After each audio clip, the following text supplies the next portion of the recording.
تازہ کے موقع پر جس خوبصورت عنوان پر مجھے لب کشائی کرنے کا موقع ملا ہے وہ ہے استاد کا مقام۔ نبی کریم صلی اللہ علیہ وسلم کا فرمان ہے کہ مجھے معلم بنا کر بھیجا گیا ہے۔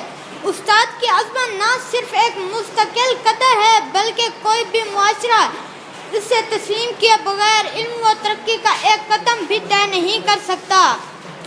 حضور صلی اللہ علیہ وسلم کا فرمان ہے تمہارے 3 باپ ہیں، ایک وہ جو تمہیں اس دنیا میں لایا، دوسرا وہ جس نے تمہیں اپنی بیٹی دی، اور تیسرا وہ جس نے تمہیں علم دیا، اور فرمایا کہ ان سب میں سے افضل تمہارے لیے وہ ہے جس نے تم کو علم دیا۔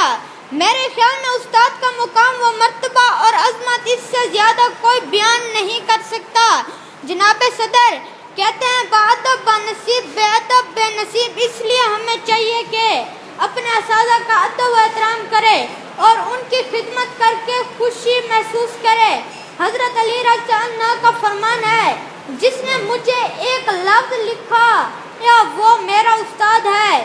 میں اپنی تقریر کا اختتام اس شعر پر کرنا چاہتا ہوں۔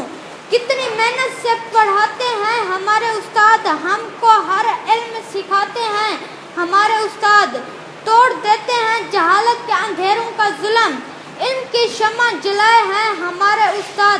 وسلام۔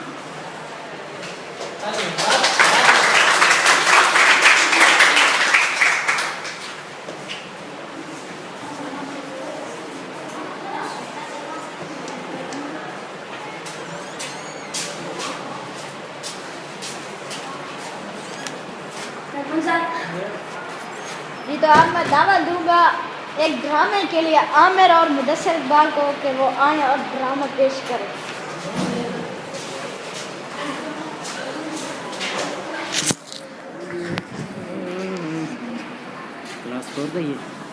Method like non teaching staff.